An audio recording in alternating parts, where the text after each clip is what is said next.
Nah, so the crazy thing is, I go to the schools. I give out cleats in my high school. See, they didn't want me to say that. So I had the motorcycle. But I go to I went to Kennedy. That's where I graduated from. So you from the area? Yeah, give cleats to my high school. I teach kids how to tie ties, give out turkeys, and I was teach working. kids how to tie ties? Oh yeah, most definitely. And I was working with The wins or not? Yep, all of them. I was working with these kids and a lot of juveniles, and I'm like, I got my own son at the house, and I got a quote that I use: "Stop looking out the window and look in the mirror." So sometimes stop looking out the window and look in the mirror. Yeah, but a lot of times, like, people could be doing things for everybody else, but not even getting their own family together. So I even had to tell myself, like, man, I need to make sure I get him together. Because for a long time, I taught over 1,000 kids how to tie a tie. My own son didn't even know how to tie a tie. Wow. When did you realize that? Just watching them, you know how, like, you kind of look at your kid, because he might. How did that make you feel, though? Well, it made me realize, like, when I was driving home one day and I was just like, dang, I'm going to tell him he's going to be on punishment if he don't know how to tie a tie. I taught him, like I showed him, but he didn't take it serious. He was just like, I ain't about to do that. He done been to a couple of my events and everything when he was younger, but I kind of like dialed it in and made sure. So he know how to tie a tie now. Yeah. But you know, you got to make sure your family is okay. You know what I'm saying? And things of that nature. And sometimes being in this entertainment world, we could be so sucked into everybody else, and it's like home. You know, you got to make sure home is together. Yeah. Now, you said you came up, you went to JFK, and you grew up in this area.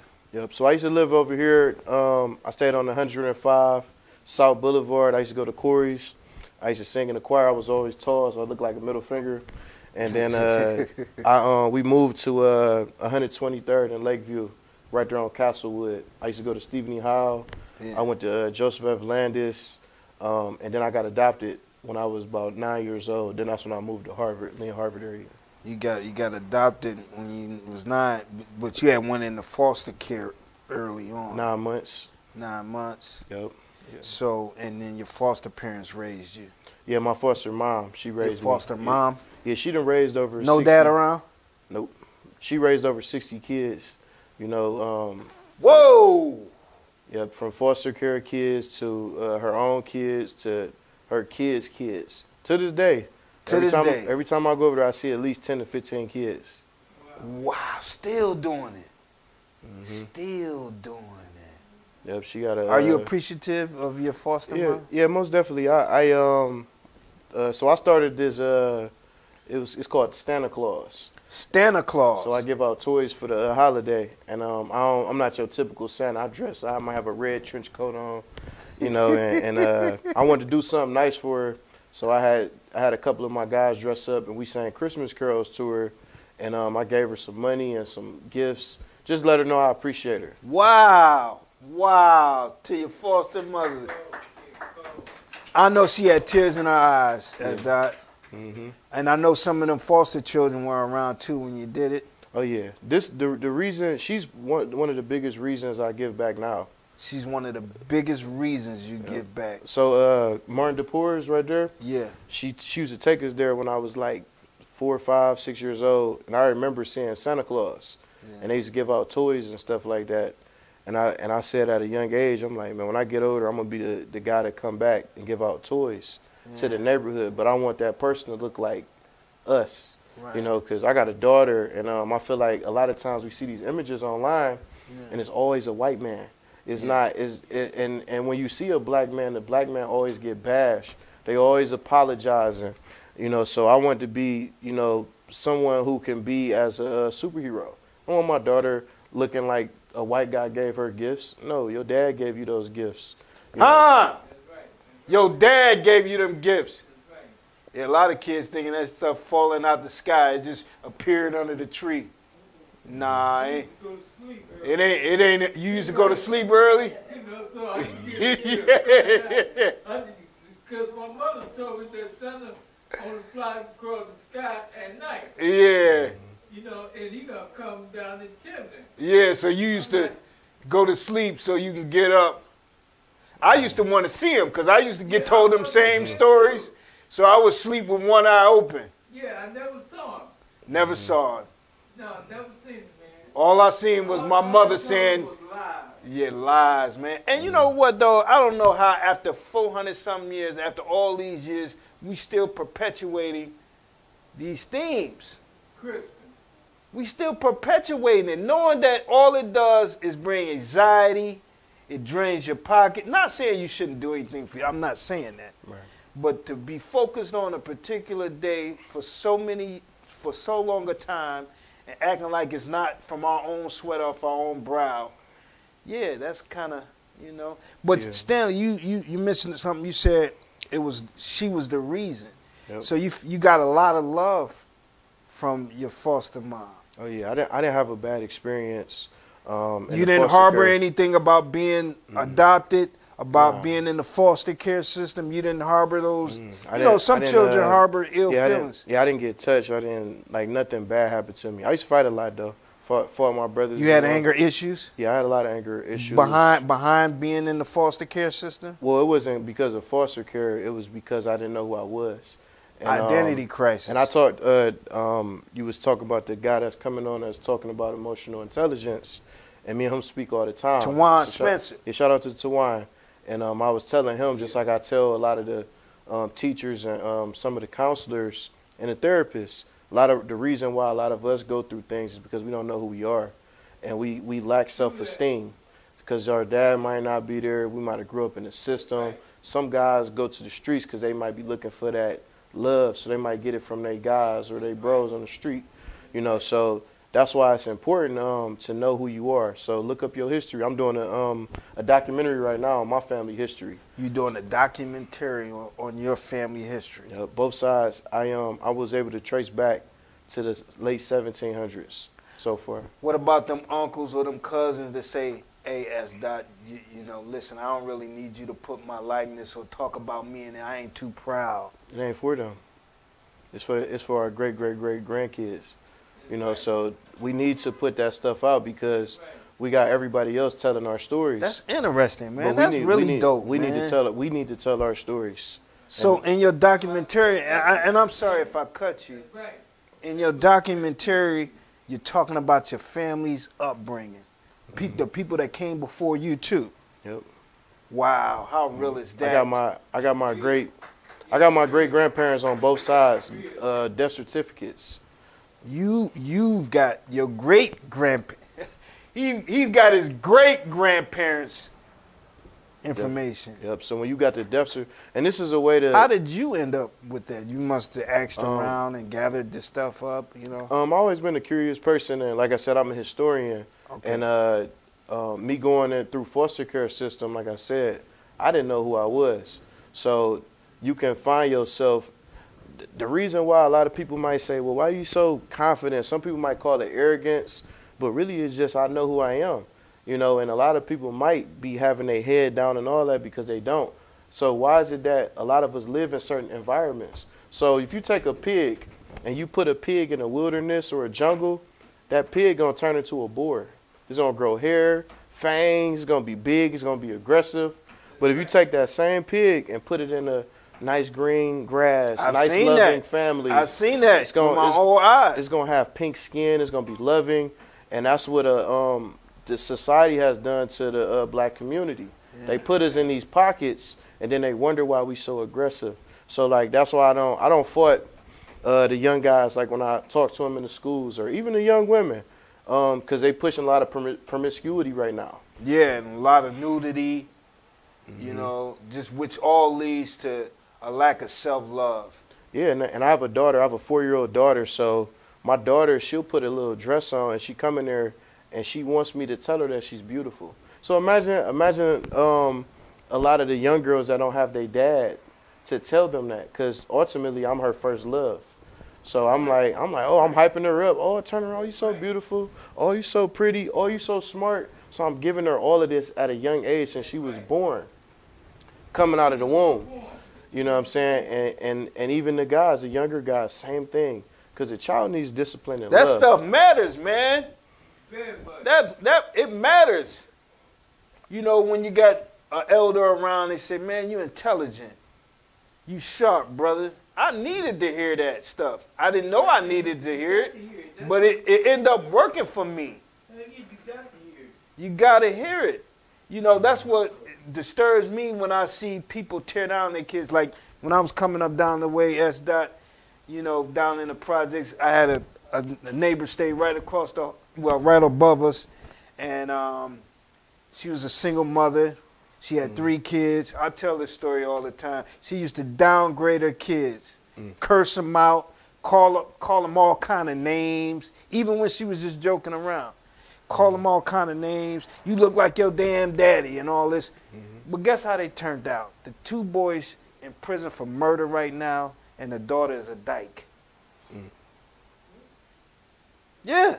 Yeah, I was even Yeah, some people turn out to be, well, not if you constantly told you ain't shit. I don't know how, unless you got some competing forces that's telling you otherwise. I mean, you know, some people use that as fuel too. You know what I'm saying? Everybody ain't Well, Puffy said what made him become wealthy, he said one day he woke up in the projects with roaches all over his face, and he vowed that he would never be poor again. I vowed never be poor because of where I live. Where, in Alabama? I'm talking about in Cleveland. Oh, okay. yes, In the ghetto, as they call it. Right. yes, In the suburbs, I don't like being around Europeans. right. yeah. So I was listening to this guy's story. He locked up for murder, facing life, and sometimes I go listen to those stories, and then you can learn a lot about him. It was his story is similar to the Boys in the Hood movie.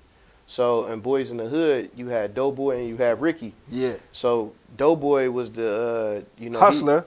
He was a hustler, but he didn't get no love from his mom. Right. The dad wasn't there, and then you got Ricky. He's the Athletes, golden ticket. Golden ticket. So the mother praised him. Oh, you gonna be this, you gonna be that. But then Doughboy, you fat, you just like your daddy. You piece of shit. You eat all the food. Yeah. You this, you that. You this. Yeah. So they both literally died from the same thing, and a lot of people don't know. Brothers. Yeah, Doughboy actually died in the movie too. A lot of people don't know that. Killed. He got killed. Yeah. But both of the brothers died. But literally, the mother was depending on her son to really be like the savior, the father. You know what I'm saying? And it's deep. But the Doughboy didn't get the love, just like that guy that did the murder. He said he didn't get no love from his mom, and the mother praised the other son more than him. She told him that she loved him, but she never told him that. So he took so he went to the streets, and that's how he started building up his rep, and he got love from the guys in the street, and that's how he ultimately committed the murder. Yeah. So a lot of times it's just telling your kid you love them, giving them a hug. You know what I'm saying? The dad might not be there, so it could be a balance. Like your dad might say, "Well, I love you. Come here, give you a hug." And there's nothing wrong with hugging your son and telling them that you love them. Let me catch up, because you said you're doing a documentary on the family. What, on your foster care family or on your biological family? My biological family. We went back looking at our roots. I know y'all tripping on me, young man. You know what I'm saying? But he went back. What spurred that for you to want to do that? Do you want to end your identity crisis? For a long time, I wondered, why is our people so soft? Why, like back in the day, you look at all these civil rights movies and these pictures of guys getting their knees on the neck and water hose. So when I started going back, I was looking at other history, and I realized that we was whooping their ass back in the day.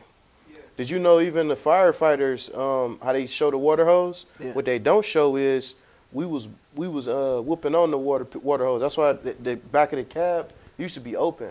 They closed it because they was getting pulled off that fire hydrant. They don't show us fighting and beating people up.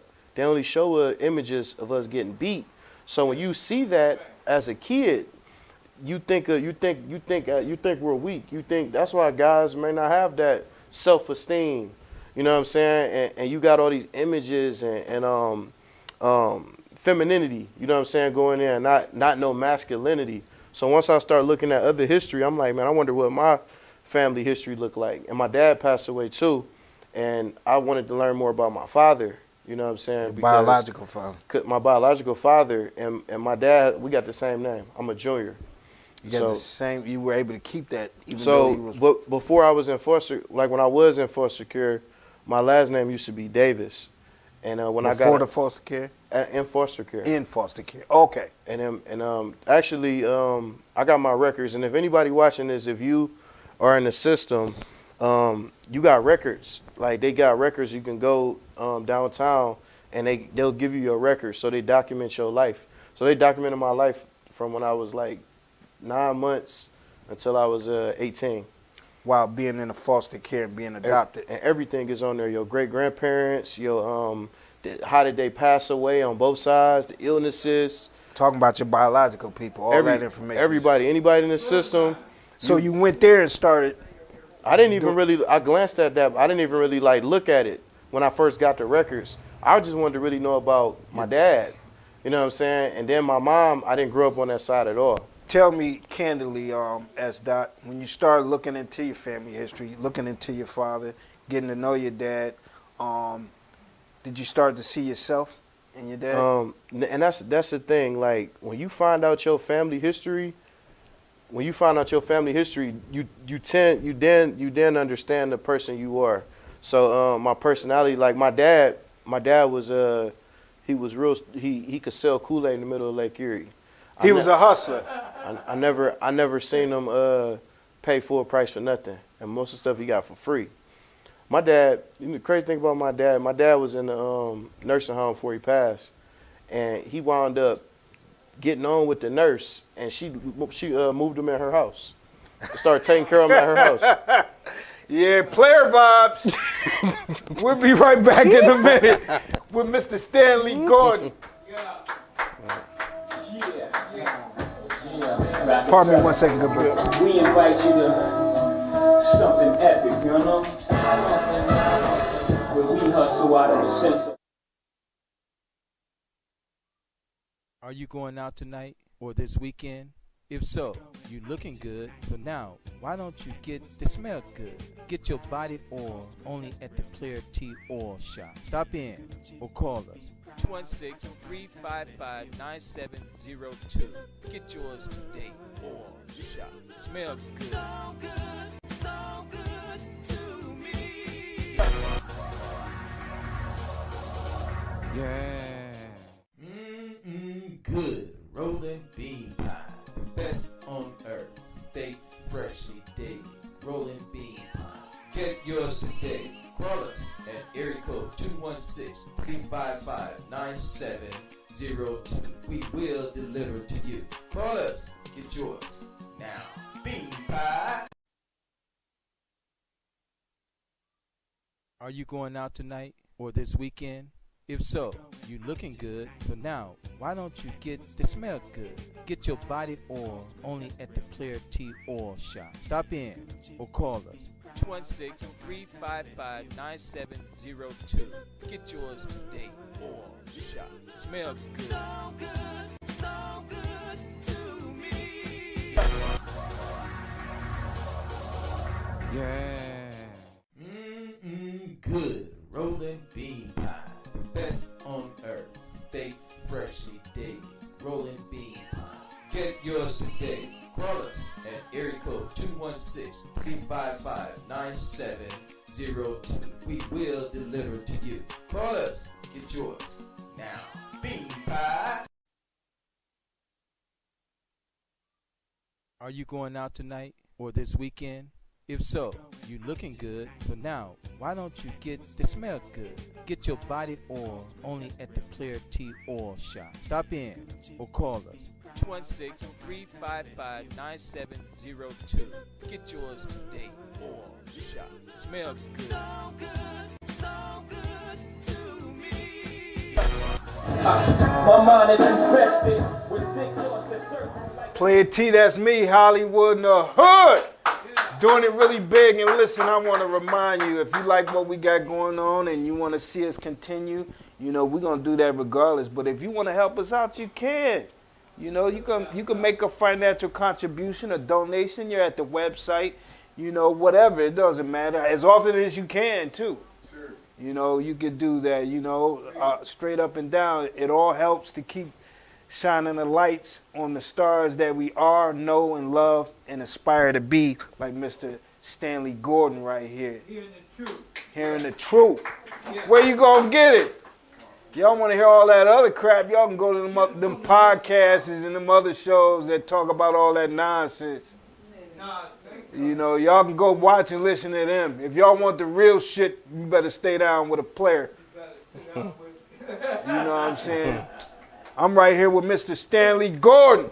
Yeah.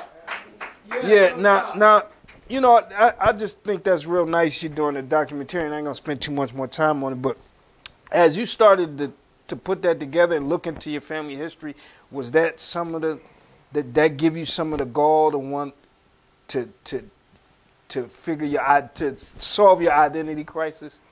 Yeah, any of that? Yeah, like we were talking about the self-esteem. Like once you find out about your family, like you kind of get more. It gave me more closure. It gave you more closure. Yeah, it gave me closure when I like found my family. So when I was adopted, my dad's sister adopted me, my aunt, and which is my dad's side of the family. When you got adopted, you was adopted by your aunt. Yep. So you were adopted into your own family. Into my own family. Yep. Yeah, it don't happen like that a lot of times. And when it happened like that, you gotta be so happy, you know, because that's a blessing. Yep. You know. And my dad. So my dad's side, my great grandparents had 12 kids, and then I met my mom's side. Because I didn't know I had family, like brothers and sisters. I didn't know none of that. You had siblings. Siblings, yep. And like, you didn't know you had them. I didn't know them until I got a little older. I would hear like I had a sister, but I wasn't sure. And I met her when I was like 15, 16. For the first time. Then I found out it was a total of 9 of us. You found out then that it was a total of 9 of you. Yep. I had a brother that's 23. Each one of you went into the foster care system? Nah, I was the only one. You were the only one. The only one. So I'm gonna tell you a quick story.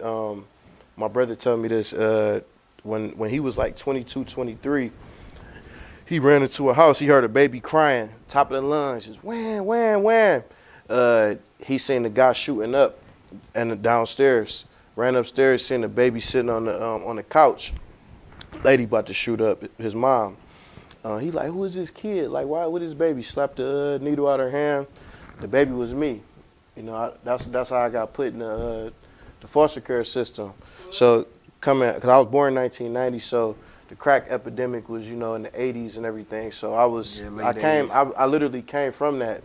So a lot of stuff that I'm doing now is because of just trying to change the narrative.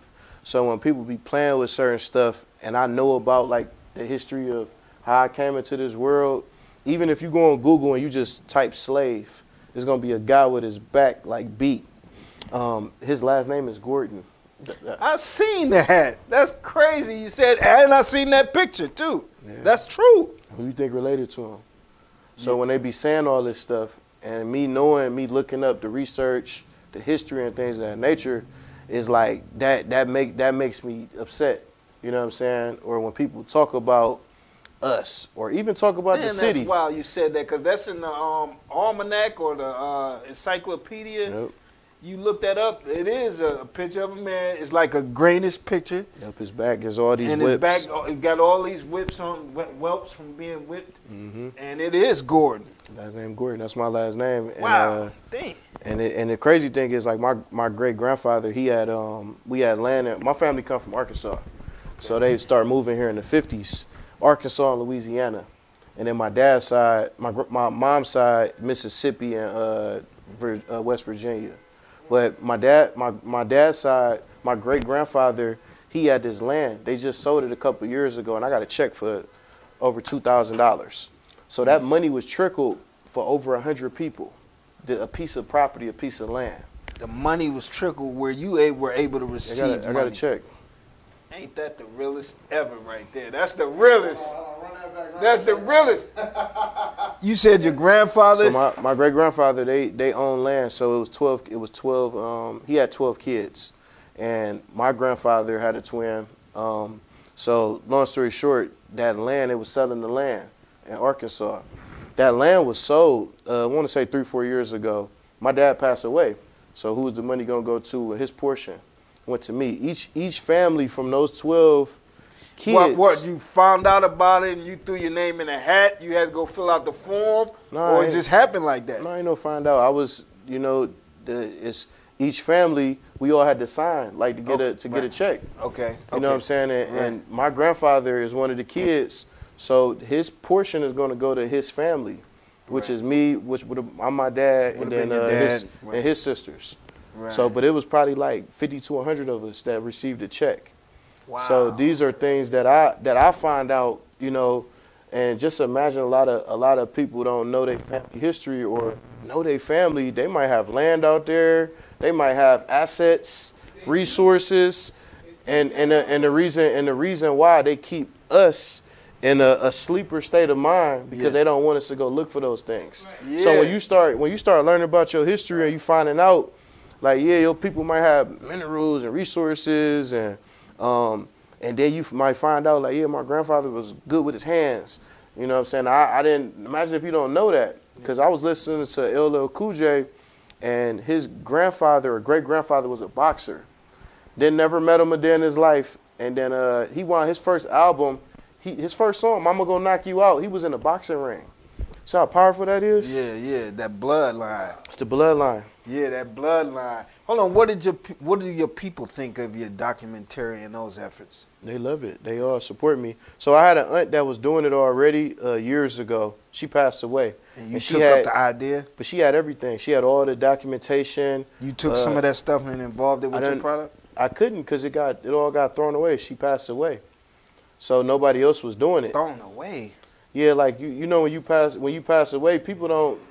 But my family do a great job of documenting things. We have family reunions every other year. We haven't had one since 2020. And this your biological family? Yeah, my biological family from my Well, I keep saying that like you went to you still were brought up in family. Yeah, I was still around my family. Yeah. But even with me being adopted and everything, my parents still let me go back over my foster parents' house. I still would go over there for the holidays. Still would go over there for the still holidays. gave me gifts. Like that's still my family. Yeah. Still your. Well, that's your. It was always your family. It's my family. Okay. So wow, that's interesting, man. That's live right there. Now hold on. Now you got other irons in the fire.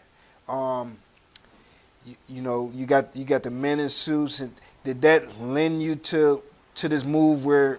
Because you put the move down where you afford people luxury cars when they want to go during an event. Mm. How did that come about? So during C19, one of my business partners, he came up with this great idea. We got a studio, it's called Studio Black Box, and he came up with an idea where we started live streaming funerals because nobody could go to the funeral homes at that time. You had to stay in the house. I'm like, damn, that sounds like a great idea. I said, why don't you call it live cast? I was just joking, casket like live cast. And we went with the name, the idea, but I didn't know he was going to ask me to act some film the bodies and everything like that. So I did it, and one day I was sitting in a funeral home, and I'm seeing limos, party buses, Sprinter vans, black trucks, and I came with this idea like, man, I wonder if they rent this stuff out outside of the funeral home. Found out it took me like 4 to 6 months to have a meeting, but I was persistent and convinced them that I should be the face of the company, showed them my brand and everything of that nature. And the first year I didn't even want no money. I just wanted access to the cars because I was throwing events or whatever in the city. Hold on. You wasn't going to get no money from me anyway. You come to get my cars. Yeah, but the money was on the table. Money was on the table. See, a lot of times when you have an opportunity, a lot of times people be having their hand out right away. Yeah. You need to show people your worth. Like, it's people. Great point, Stanley. That's why you got internships. You got residencies, apprenticeships, and things of that nature. So the best thing you can do for someone who has the money or got a big company or could be a celebrity, save them time. You know what I'm saying? Or help them get some more money because that's what we always say. Help somebody with some money get some more money, and you'll have some money. Yeah, you could become a millionaire off of other people's what they're already doing. You just build on what they're doing. So that's what I did first year, and I wound up making a company like an extra 40K, just off renting cars. Making a company an extra 40K. Wasn't even trying, just like I'll just by pull up. streaming by going to these funerals, live casting as you call it, the funerals. You provide the service of these whips too. So the streaming is a whole nother company. I created my own company by seeing the cars. By seeing the cars. I had a vision. So that's how you would come now. You would come like, I could do this and I can do that. We was already doing that. We already making money off this. But now I see these cars. Yeah. I'm a visionary. So I seen that. I'm like, okay. So wound up first year. But you started driving them? Yeah, I would drive them too. But I would only drive them if we had like celebrities and stuff like that. So like I done drove Marlon Wayans. We had Sexy Red. What's that? Oh, you had Charles Sexy Red Oakley. in the whip? Yeah, Soldier Boy. Hold on, I gotta know, was Sexy Red actually sexy? I ain't even, to be honest, I didn't even see her. I just booked it. Who cares? Yeah, I ain't even, cause and the crazy thing is with the cars, when I first started off, I used to have my own music label. So I used to manage artists and everything. And I used to always try to get connected with the artists, people in the industry, the radio stations, and nobody would give me no shot. You know what I'm saying? I was taking artists to Apollo in New York and all that. Soon as I said, you know what, I'm going to be the guy that provides the things that the artist needs, everybody comes to me. Any celebrity that's in town, they need cars. If you need production, if you need a person to know what's in the city or whatever, the hotel's calling me now because they need access to the Sprinter vans. So I just became, I became the plug. I say I ain't the plug, I'm the outlet. You the outlet. Yeah. Yeah. I ain't fronting the plug. I don't know nothing about that slang. I'm the outlet type shit. Yeah. Yep. I was driving around Jordan, Scotty Heaven. Yeah, I be having. Kings from Saudi Arabia. Yeah. Princes. Yep. And then once I like got with them and got those cars, now everybody else started reaching out to me. I met another guy, my mentor, Ja Life. Shout out to Ja Life. He has a company called Renew Flooring. He had Rolls Royce. He got all these cars. He got a warehouse. And I'm like, he already seen what I was doing, so now I add his cars to my fleet. Then met another guy, Bentleys, other Rolls Royces, Maybachs, and all that stuff. Those cars get added to my fleet. I was able to create a 6-figure company without spending a dime. Hold on, let me ask you a candid question. When you're doing that, because you got the trust of these people, you know, they probably was renting them out anyway, but now they got a venue through you to make more money, but they got to trust you nonetheless. So, like, what if you took out insurance on your own company? You took, how did that work to really fully gain that trust? So that's where the doing it for free came in. Yeah, huh? Yeah, that fortified my position. Yeah, when you do it for free, and then a lot of times people not gonna trust you unless they see that you're worth something. So that's where the clothes, the dressing nice, how you all speak, came together, how you carry yourself. So this has been literally getting built since I was young. Educate myself, researching, because people give me the keys to their house, their cars. I'm driving $300,000-$400,000 cars. I remember when my mentor, we had a party. I threw a New Year's party in his warehouse, and he was like, and I wanted to get a video on the roads, but never drove a Rolls Royce before. I didn't even know where the buttons was at. I'm like, you gonna have to drive it, cause I ain't about to crash this boy. Yeah. But I was driving his Rolls more than him. At one particular time, he sold it now, but I got another company. They got a bunch of different Rolls Royces now. So yeah, but that's where they're coming free. People, you don't show your value unless you can actually show your worth. You have to show your worth. So a lot of times I notice with this generation, people come in like, oh yeah, I need this. But you ain't really did shit. So how can somebody trust you? Right. That's what you need, ultimate trust. Huh? Man. Stanley got that wherewithal, man. He got that girth in him, man. You know? Ain't taking no for an answer, ain't waiting to die. No, he said he did research to better his own life. Wow, that's amazing, man. But and you do the producing side where you produce movies and film and that nature. It sounds like you compiled that all together. Yes, everything going coincide. Like even the clothes and all that. So I was throwing events already dressing up. I was just the only person that was dressed up. So now I start throwing events to where everybody coming in there with them pieces. The women coming there with the nice heels, showing them toes, and I make it an experience. You know, I was throwing parties downtown. We had Chief Keef come to one of my parties. Wow. And I didn't even know he was there because I was like entertaining them. But they like, oh yeah, Chief Keef here, because they had a party at the Medusa. That's when you're doing it, man. That's when you're doing it. You throwing But- events and high-profile people showing up at your party and you don't even know they there.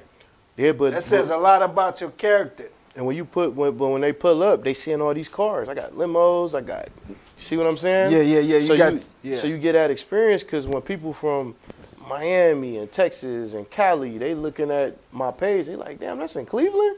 Yeah. I got people dressed up like Spider-Man, all these different characters, and Yeah. I got Oh, red wow. carpet in the front with the ropes. You know, Right. I run all them out too. If anybody They needs any thinking of that it's stuff. L.A. They thinking it's Yeah. Atlanta, New Yep. York. But when I go out of town, it's the same thing. Like I get a lot of love like when I'm out of town. Cause at one point, I was always popular When as you a go kid. out of town, like to conduct business, like you'll rent the cars out of town. Nah, I wasn't doing the cars. I'm just saying, just me. Oh, period. Like, I mean, for one, I tell people this. Yes, I may dress nice. People see the cars, they see all that stuff. But it ain't even about the clothes, the cars, and none of that. It's about you.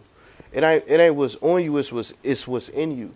Huh? You know, so even if you do wear dress down, like make sure your sneakers is clean. Make sure you groom yourself. Make sure your hair cut. I get my hands and stuff done. Like I make sure I'm put together. Even when I was at a time, I had $37 in my pocket. Don't nobody know that, but when you look like money, you attract money, and that's how it works. That's a I'm great saying virtue, courtside on the Cavs game now. You know what I'm saying? Sitting Just, courtside at the Cavs game. yeah, just based on me and You my gonna be there relationship. Saturday? Everything. I don't know if I'll be there Saturday, but I could be if I wanted to. You get everything. Yeah. What you say? When you got money, you get everything. No, when you look like you got money. Yeah, When you look like you got money, you got get everything. indoors. That happened to me so when I was younger, like my early 20s, they wouldn't let you get in. Like now it's a little different. But you couldn't get in certain places if you had on tennis shoes, black tee, white tee, hoodie. And I just seen a video uptown over there in Aurora and Bedford. They not letting nobody in unless you 35 and up. You can't wear no tennis shoes, no hoodies, no do-rags. That's what they was doing when I was younger. And I used to always want older women. So the older women was in these spots, but they was dressed nice, but the guys dressed down. I switched the people I was hanging with because we couldn't get in nowhere based on the way they was dressed. So I started dressing more casual. You say you switched up the people you were hanging with. Yep. He had the courage to do that. That take a lot of courage, man, because a lot of times y'all depending on validation from other people, man. But he had the vision, man, to see that it wasn't going right like that. So he had to switch things up, and he had the courage to do it. Yeah, but I also had people as well. Like I took a picture and I had on some loafers, and everybody else had on J's. And my brother, he was living in Vegas. He called me. He said, "Man, who you in the wrong circle?" I'm like, "Nah, they cool." And he like just looking on this picture. And then a month later, those guys bleached my clothes, stole my appliances because I was out of music label. You know what I'm saying? They stole all my stuff. So and my brother was right. You know what I'm saying? And sometimes, you know how they say keep your friends at a distance and your enemies close, because the ones you call friends tend to envy the most. So a lot of them, maybe was jealous of me or envy me. You know what I'm saying? And it wasn't hate. Yeah, y'all lazy jokers, man. You see, you're undecided, and you see a guy that made up his mind, know what he wants, and going after it. Now all of a sudden you done turned into the #1 haterade drinker. And too, like another thing, when you have a certain crowd of people and you want to be around certain individuals or build relationships, or you feel like, dang, I need to be connected with this person, people pay attention to your circle. And when I was hanging with these particular guys, it was blocking my blessings. Yeah. I remember it was one of the guys, they was hating on they would hate on like the rappers like that was doing well in the city, like Ray Jr. and all that. And to the point where I always been confident. I'm like, well, Sean, we can do it on our own. As soon as I started working with them, guess who I connected with? Ray Jr. and Rip Flame, all of them, you know, and I got relationships with all of them now. Okay. I even told them the story, you know, like that, because sometimes and the way I did that, don't be afraid to spend money, like invest. You know, a lot of times when it comes to artists, they won't spend no money, they just want to be cheap. You can't do that. So I would go to I wanted a relationship with Ray Jr. I used to go sit in the front. I'd go in there, dress nice, sit in the front. I'll buy me a bottle or whatever it was, get them a gift. You know what I'm saying? Hey, I want you to I want to see what you're doing what I'm not doing. Going to their restaurant. You want to learn. Yep. And then I helped him throw one of his fashion shows. When you say helped him throw, like, what do you mean by that? So I'm already into like fashion and stuff. So at the time I had my own custom wooden bow ties. I still got them now. And I had custom wooden? Yeah, they made out of wood. And I had artists, wooden bow tie. Yeah, I had artists paint them and create these stories on these ties. So, but that's Did you hook up with dude in the Galleria? The Whatnot. Yeah, I didn't hook up with him, but we connected in at the 1079. That's my dude right there, light skin. Yeah, guy. Mark. So Mark, when we was live streaming Chill Talk. I don't know if you know Chill. Yeah. We was live streaming his show back in the day. That's how I got connected with a lot of people, like Incognito. Sometimes you got to do things you don't want to do to get you where you want to be. I ain't want to be streaming and doing some of these things, but by me doing that and being around certain people, now I'm connected with this person, connected with that person. I also, was behind like how they filming and stuff. Now I was the one doing that, so that's how I know how to be the person that's on camera now. Okay. You have to listen. You have to follow before you can lead. Huh? You gotta follow before you can lead. What do you think been the constant to your success? The number one you didn't went into a few different lanes, and you're still doing things. You're juggling this thing, and it's working out really well for you. What's been the one constant to your success that you can identify?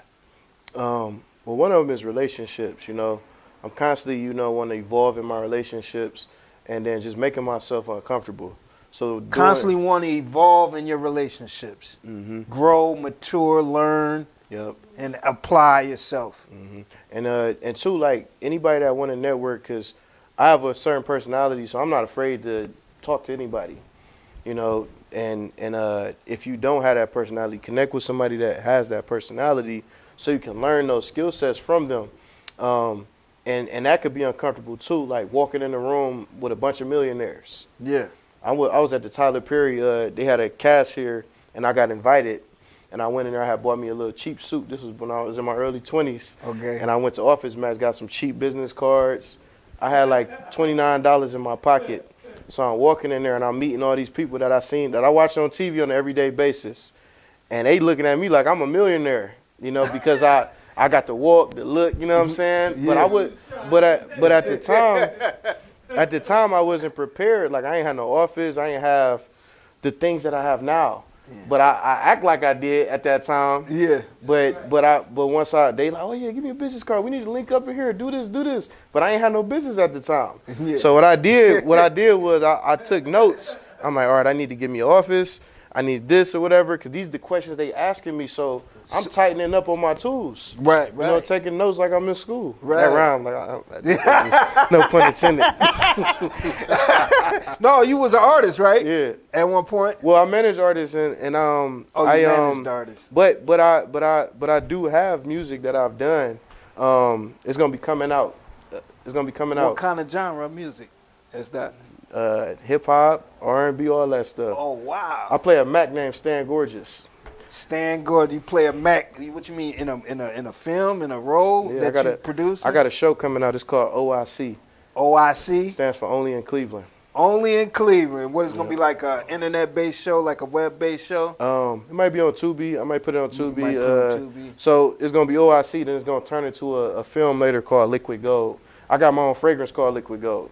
But your own fragrance called Liquid Gold for men or women or both? Both. Wow. Ambitious! Now, listen, Mr. Gordon, I know you got to go, but, I want you to give some words of advice, some encouragement to the young men, young women out there that's kind of lost.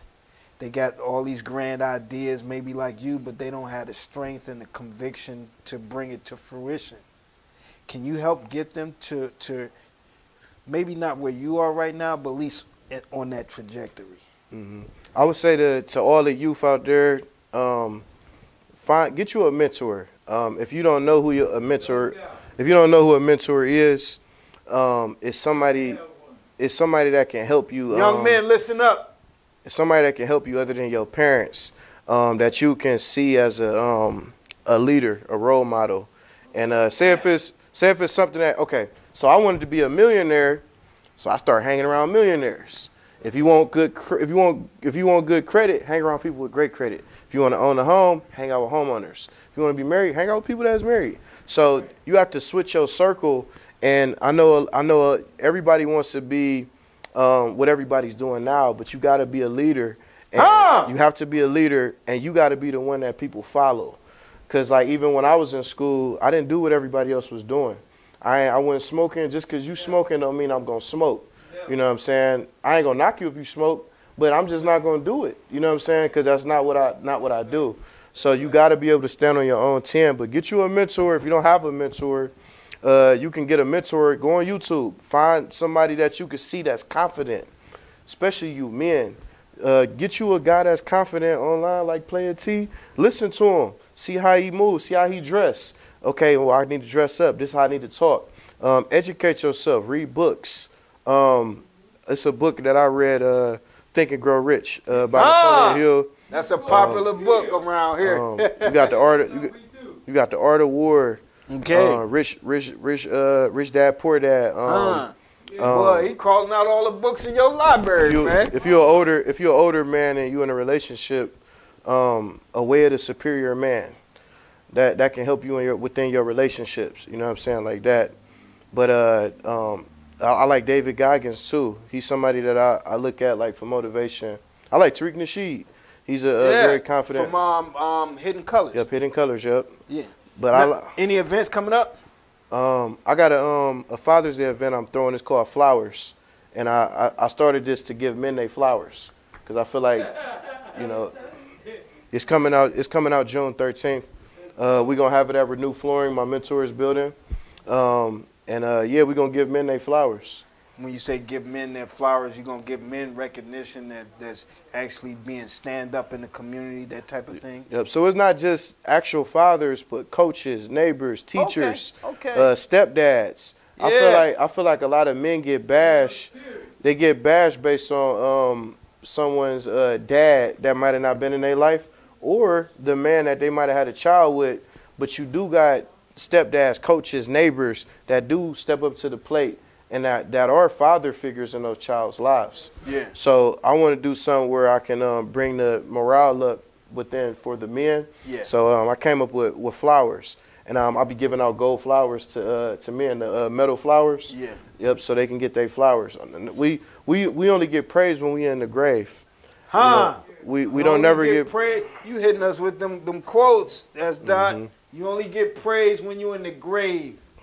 If somebody wanted to get in touch with you, you got a question? You got a question in the audience? I got some time. Check.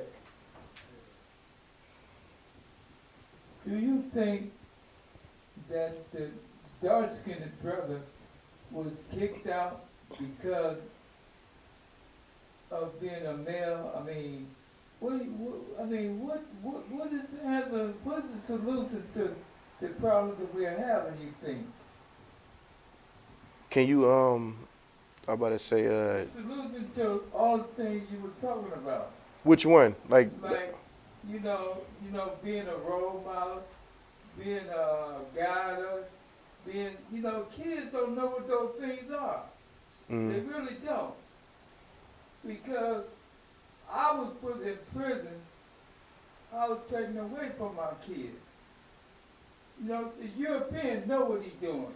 Yeah. And he's good at doing it. Yeah. So he removed me from my boys and my girls. And I found out that the girl needs the father just as well as the boy needs the father. Mm-hmm. Like you said, she needs to know what man is necessary, and he needs to know what is a man. Right. Mm-hmm. I can teach him that.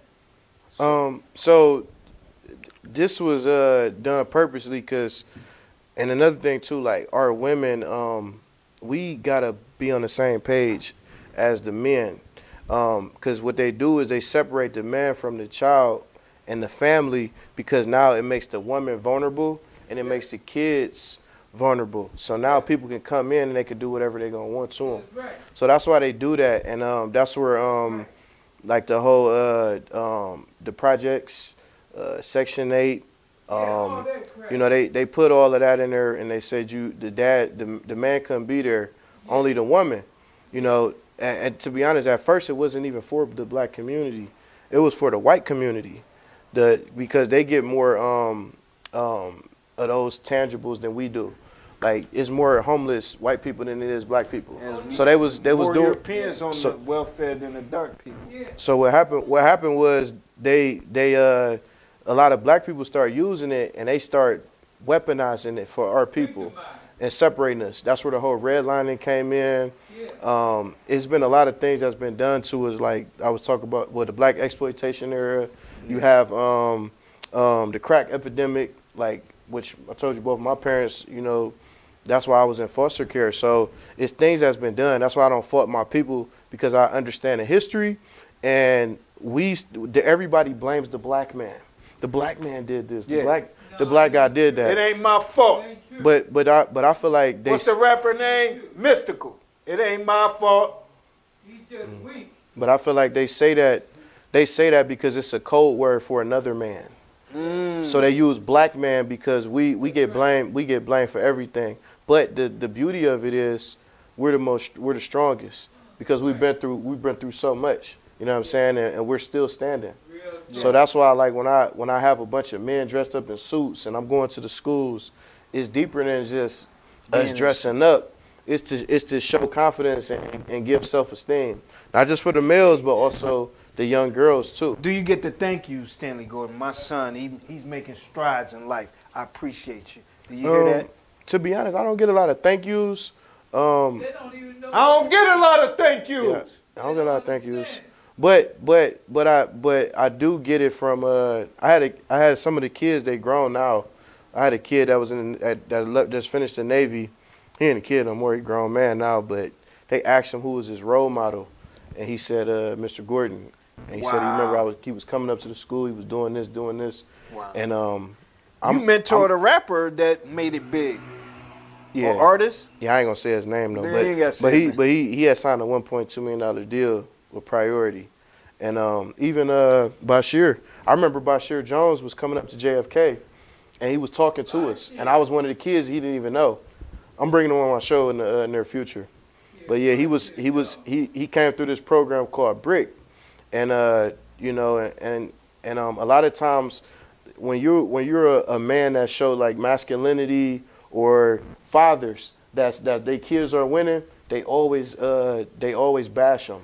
Villainize the fathers. The Williams dad, Joe Jackson, Deion Sanders, Joe Jackson, LeVar Ball. Yeah. Like how do you bash someone who's pushing their kids to greatness? Right. How do you bash somebody that's pushing their children to greatness? Because they only want someone else to be the ones to give our people something.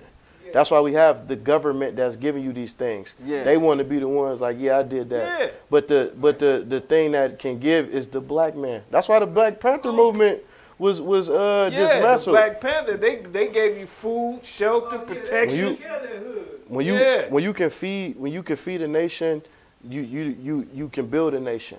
And that's why who gives out food now? Like, think about that. They weren't just giving out food, it was also the medical buildings, the clothes, education. They was doing all those different things. Yeah, they showed word, so man. it's deep, you know what I'm saying? And just learn that history and you'll start finding out.